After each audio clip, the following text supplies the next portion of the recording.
Yo, we just people from the north side. Once and Timmy's at the shore fine. Winter ready on the four ties. Heavy traffic during 4-5. Gotta hustle on your own time. Color people every port side. We just people from the north side. Hey guys, what's going on? It's your host, your boy George McKay, back here live, Dan Lucha, backstage, pre-recorded. And I'm sitting down with the man formerly known as El Reverso. Now, Dan Pizzano. That's right.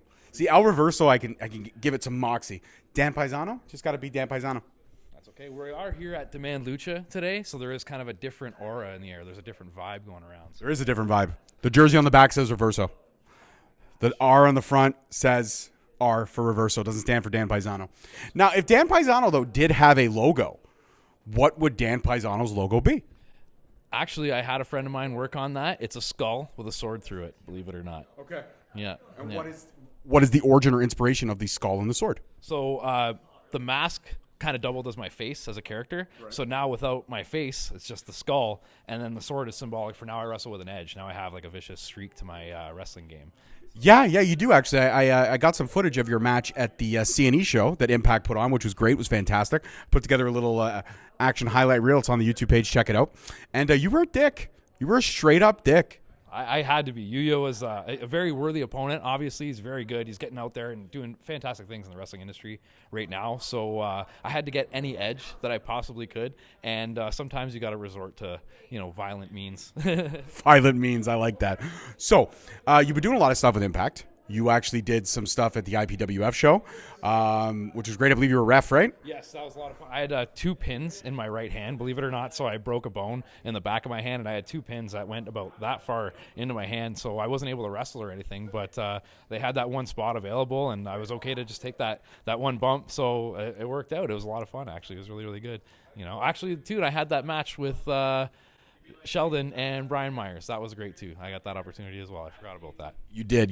Yes, it was good. What's it like working the IPWF show? Because, out in the audience, I was there that night for the show. It was great. Out in the audience, it was fun. Everybody's playing the old school 80s character. It definitely has the 80s vibes. You got Iceman walking around with a bow tie, which is bigger than his own head, which is awesome because 80s bow ties were ridiculously huge back in the day. I still don't know why, but they were. But what's the vibe? Because, even out front, all the wrestlers having a good time. You could hear the laughter and the joke in the background. It almost felt like we were at Impact Wrestling's Christmas party. That's what it felt like. Exactly. Like, honestly, it's a blast. It is a party. Like, everybody gets right into it because it's that one opportunity once a year where they get to play like a different character and they get to be a little bit silly. They get to have a little bit of fun. And it's that one show where you see people buy their own stuff to wear on the show. You know what I mean? They're like, they get right into this character, and they get so enthralled with it that it's like a whole separate character. Like, I could see Moose doing the DJ Too Large. I could see him doing that like on the indies or doing it other places because he's already got a move set. Like he put so much thought into it. It's amazing, honestly. Actually, the fans seem to like him when he's the DJ character. I'm not gonna lie. As actually Moose, they don't like him. Yeah, it's true. Him in the system right now, he's got to have a little bit of a protection like around him. But yeah, with DJ Too Large, he was fighting for the good cause. He was fighting for the little man, fighting for the blue collar Joe. So, with all these opportunities that you've been getting with Impact, doing the stuff at the CNE that I've seen you do, plus doing the other stuff that you've done at the Windsor shows and every time they've come here, like I saw you at Slammiversary, you were doing backstage stuff. What is the status with Dan Pizzano and Impact? There are ties there with Border City. You're a Scott D'Amore guy. You still, I believe you still work in the house there. You still train in the house there. Yep. Josh Alexander's now one of the head trainers, so you're working with a former world champion, the longest reigning world champion. What's the? I understand Scott D'Amore and Impact. I get it. We don't want to talk about that. We're not going to bring that up. But what's the status of Dan Pizzano in TNA Wrestling? Well, I have a big hurdle that I have to overcome before I can accept any sort of offer or regular position. So I'm banned from the States from wrestling. In the past, I was young and I made a mistake. And I'm working on trying to rectify that at the moment. So unfortunately, until I can figure that out, things are kind of on ice, and they have been on ice for a while. I do maintain relationships with the people in the office and people that are still working there. Like, even though Scott doesn't work there, there's a lot of Canam originals that are still employed by TNA. So I still have a good relationship with the people that are there. I still plan to go in, when they're in Canada, I plan to go and help out at the shows and be involved and such like that. But until I get that other thing figured out, It is what it is. But I will say, you brought up the school, the Canam Wrestling School, how I train with Josh, like I help out there. That's one of the most fulfilling things that actually we've started doing. So we have a new class coming up in the middle of April. We just finished our first actual like resurgence class since the pandemic. It's been 3 years that we were closed doors and not accepting new students. So now April 15th is our first class back from our, you know what I mean, our hiatus after everything, and it's just been the most fulfilling thing, like honestly, like being able to help that next generation of wrestlers, and hopefully they don't make the same mistakes that I did, you know what I mean. That would be a real benefit. Well, I always like to talk about somebody who's had one of those unfortunate mistakes, because I even talked to Speedball Mike Bailey about this when he had his hurdles. I mean, the red tape, and as you call it, a mistake, it's not really a mistake. You were a young indie wrestler, again, indie, short for independent. You have no agent, you have no booking, you have no visa. You accept a booking in the States not knowing what's going to happen. You get across the border, you get flagged, you're stealing Americans' jobs, which you are not, because wrestling is for everyone. Now, mind you, wrestling for the States is a little bit more wrestling for the States. I mean, that's where it's funny that is where wrestling has the most eyes on it, but it's not where it's more the most cultural center. Japan, being more of a latecomer to pro wrestling, that is literally the center of pop culture in Japan, next to, say, a Hello Kitty or Nintendo or those things. Yeah. Wrestling is very pop culture in Japan. Whereas in North America, we tend to treat wrestling like a lifeline. Sometimes it's got its high peaks, then it's got its low peaks. For a few years, it flatlined. Let's fucking be honest. So you made a young, brash mistake. Can I ask what the mistake was? Am I right in saying you took a booking, couldn't get across, and that's what happened? You were blacklisted. Actually, it was I took the booking. I didn't know if I'd even be wrestling on the show. It was like, because I said I was young, so I was searching for opportunities. So when I went over to cross the border, I told the Border Patrol agent that I didn't know if I'd be working on the show, and that was the truth. But the promotion put me on the flyer. I had like some decent pictures and footage that they were able to manage to grab off the internet and such. So they put me on the flyer, and it just looked really bad. Like it was a really awkward situation. So from their perspective, I could see how it would look like that something fishy was going on. But from what I was doing, I was telling the truth. I wasn't making any money. I was just going over. One of my coaches was helping out on the show, so I was just going to ask if there was an opening and an opportunity, a little bit of exposure. And the exact phrase that the Border Patrol agent told me was, the exposure that you're getting over another American wrestler is enough for us to constitute a ban.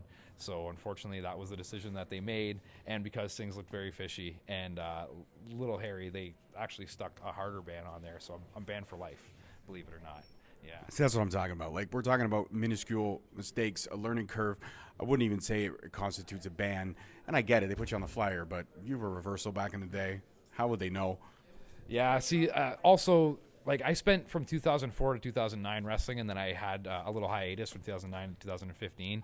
So when they looked at the history, they saw some matches when I was younger. So it looked like I had a little bit more experience than I actually had, and it didn't look like I was coming back into the business. It looked like I was, wrestling from back in the day. So again, like, I could see from their perspective, it did, like, it's hard to, you know what I mean? It's a very awkward situation. Yeah, the evidence was there. I mean, it's almost like, here you go, you got boom, boom, boom. Dead to rights. Yes. That's it. Is what it is. It's like when you see those cop videos on TikTok when they get pulled over. It's like, I caught you doing this, this, and this. Well, I guess you did. Yep. And I have nothing to stand on. Exactly. Or my favorite ones on TikTok are the drunk videos where the person's like, I'm not drunk. They get out of the car and they fall right over. I love those videos. Exactly. I mean, don't drink and drive. I'm not condoning that. But those videos are fucking amazingly hilarious.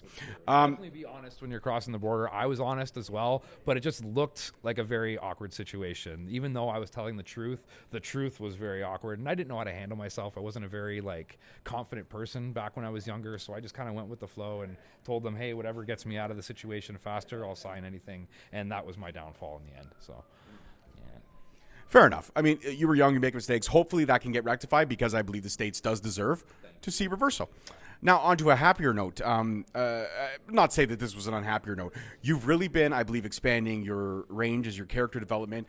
You shed the mask a few years ago. I was actually in the house. I actually have a Reverso mask signed in my basement, which is a pretty cool piece of memorabilia. What is it about... why was that? And we never talked about that, because I interviewed you before the match. We never spoke after the match. So now I get to ask this question. What was it about that time, that moment, that part of Reverso's legacy that you were like, okay, you know what? It's time to go into phase 2 here. Why was that the right time? believe it or not, it was almost like there was little hints and steps as I was approaching that time frame where it led me to that decision. So I had multiple people come up to me and say, hey, why didn't you ever think of doing this? You know, you might be able to try something new or do something different. And to tell you the truth, like I always tell some of the students, like put yourself in an uncomfortable situation as much as possible, and then you learn from that and you grow. So taking the mask off, it was one of those opportunities to put myself in an uncomfortable situation. Other people were telling me I should try that opportunity, and it just kind of like fell into place as the opportunity was right and everything worked out. And I honestly think that it was the right time because both me and Fuerza, like we took off from there. I feel like we ended up just taking the momentum that we had from that moment and just carrying it forward kind of thing. So. And do you picture anybody else but Fuerza taking the mask from you? If you had a chance to pick any opponent that was hot in Ontario as you two were at that moment in time, is there anybody else that comes to your mind that could be the guy or even girl that could take the mask from you? Or is it always Fuerza every time you look at it? Well, beforehand, I had a list of people where I thought like this would be okay. And actually, believe it or not, one of them was Phil Atlas because we went to high school together. So I always thought that it'd be really cool that we trained together and you know what I mean? But after the fact, like after it's all said and done, there was nobody else but Fuerza. Like that was the right person, the right moment, the right atmosphere, everything. Like in retrospect, it was fate and it happened the way that it was supposed to happen. I like that. I'm a big believer in fate. I don't believe in a lot of other things. I mean, I believe that there is, a heaven and a hell and all that kind of stuff. God, I'm on the fence about, because if there is a God, what the fuck? Why? What did we ever do to you? Straight up, dude. Or lady. Like, what did we ever do to you? But what is next? I mean, we talked about age. I mean, I'm in the 4th decade of my life. You are approaching the 4th decade of your life. Yeah, I love how you have the grin. I'm approaching. Look at me. I'm Dan Pizzano. Don't do that.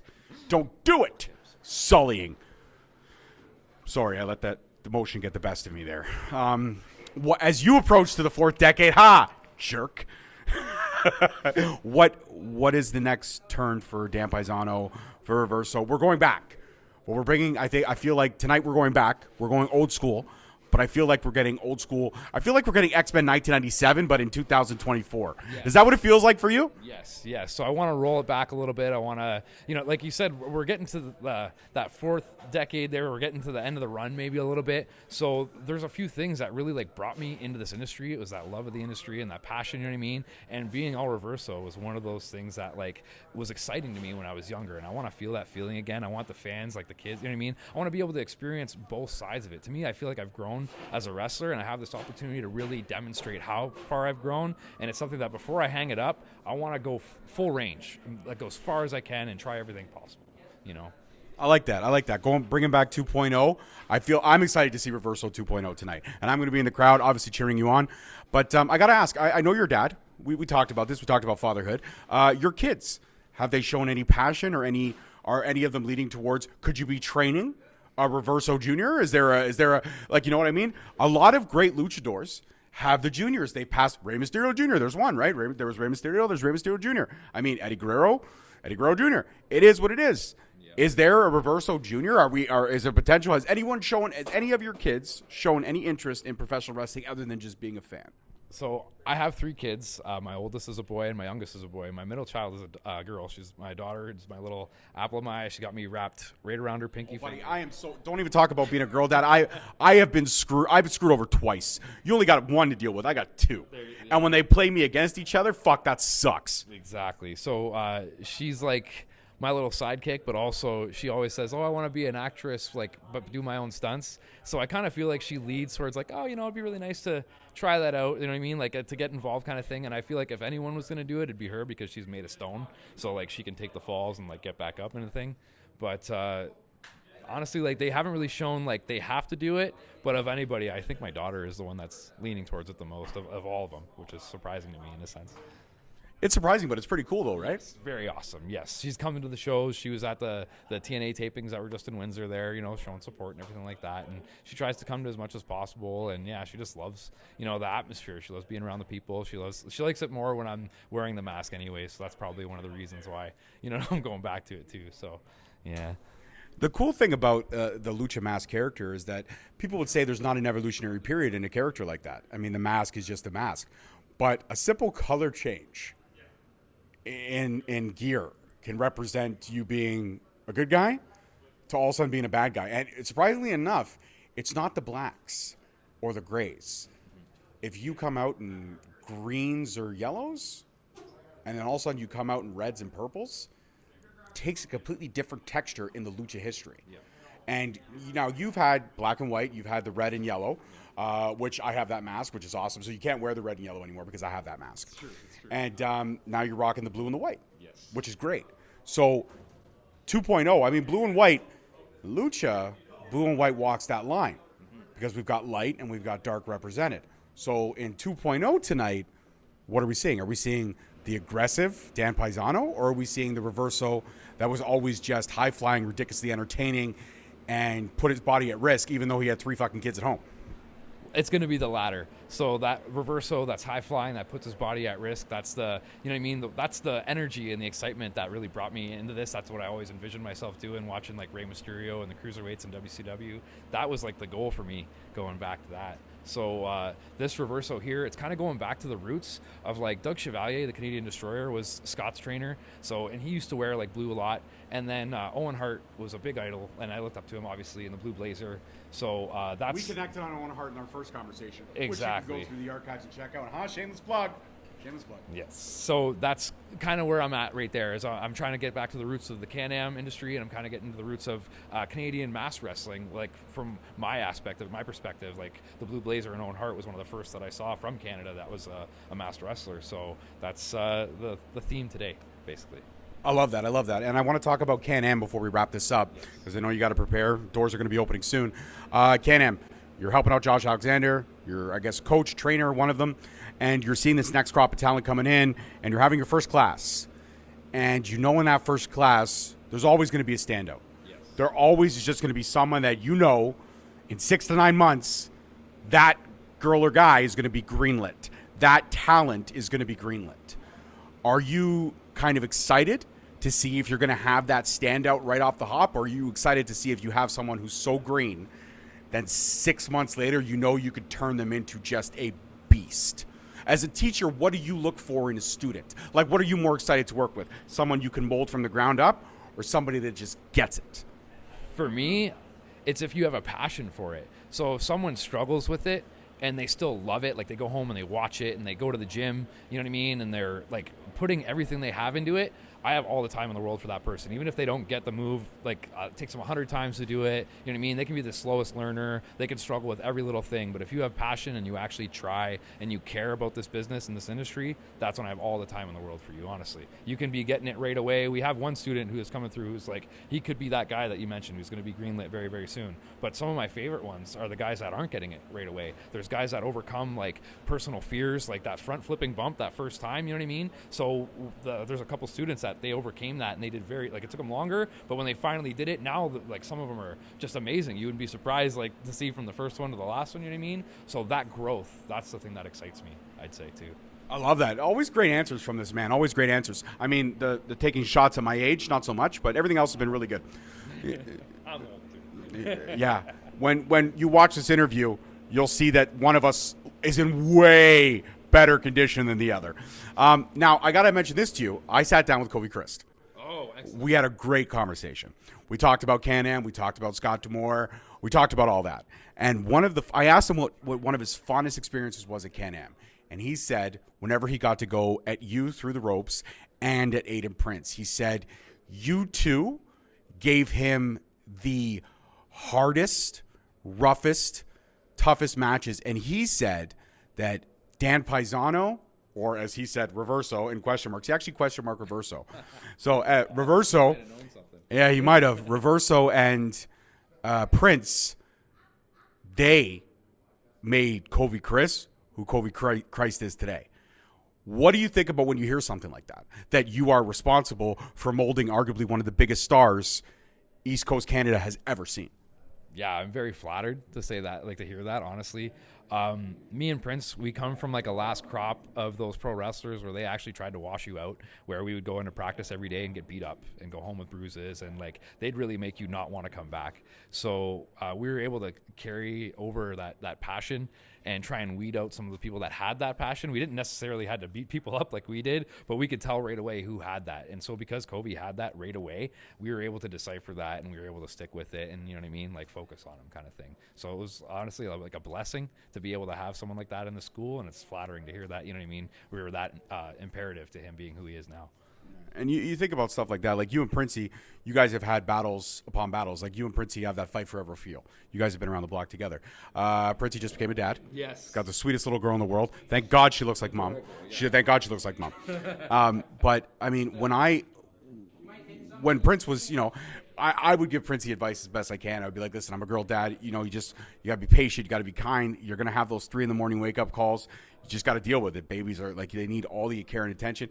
And also be sure to lean in and give mom as much time as she can to have those nights off. Because you got to remember, mom's going to be with her more than dad is. That's true. Actually, we got some advice on the road from someone who's been in the business for a very long time, and that was his advice, was make sure you make time for family. Now that you have a little baby girl, they grow up way too fast, and before you know it, you've been on the road for 2 years and they're learning how to walk and you missed it all. You know what I mean? So that was actually like really, really good advice. Yeah.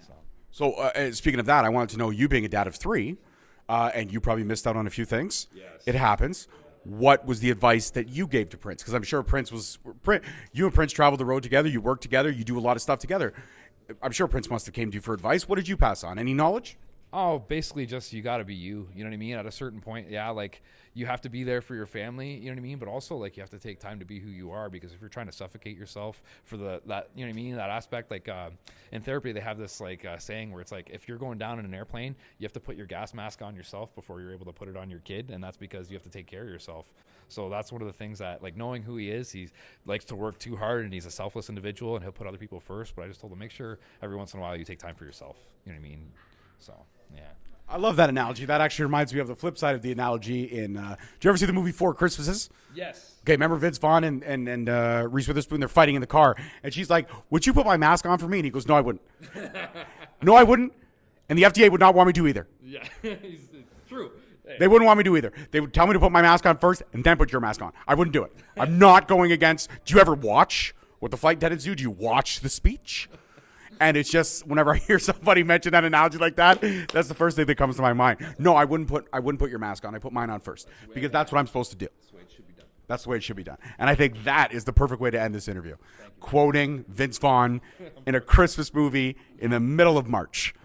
Perfect. All right, before I go, Dan, what is the one piece of advice that you give if I'm a new student walking in or somebody out there wants to become a pro wrestler and they're wondering if it's time to shit or get off the pot? What is the type of advice? Like if a wrestler comes in and says, this is my first class, what is the advice that you give? Because when I was in film school and I was in learning all the stuff that I do now on my side stuff, the one thing I learned was Murphy's Law. Anything can and will go wrong, and you have to be able to adjust. So that's what film school taught me. $20,000, that's all I took away. Now I film everything on a cell phone. What? It's true. Brian's behind me laughing. I made him pop. I never make Brian pop. I made him pop. That was amazing.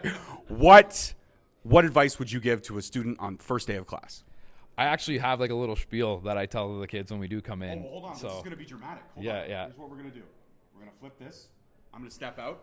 And There we go. Okay. Okay, you just take that. Awesome. So professional wrestling is the hardest thing that you're ever going to do, but it tests your personality, it tests your character, it tests your morals, everything. So if you can survive professional wrestling, anything else out there in life that tests you, you know you can survive that.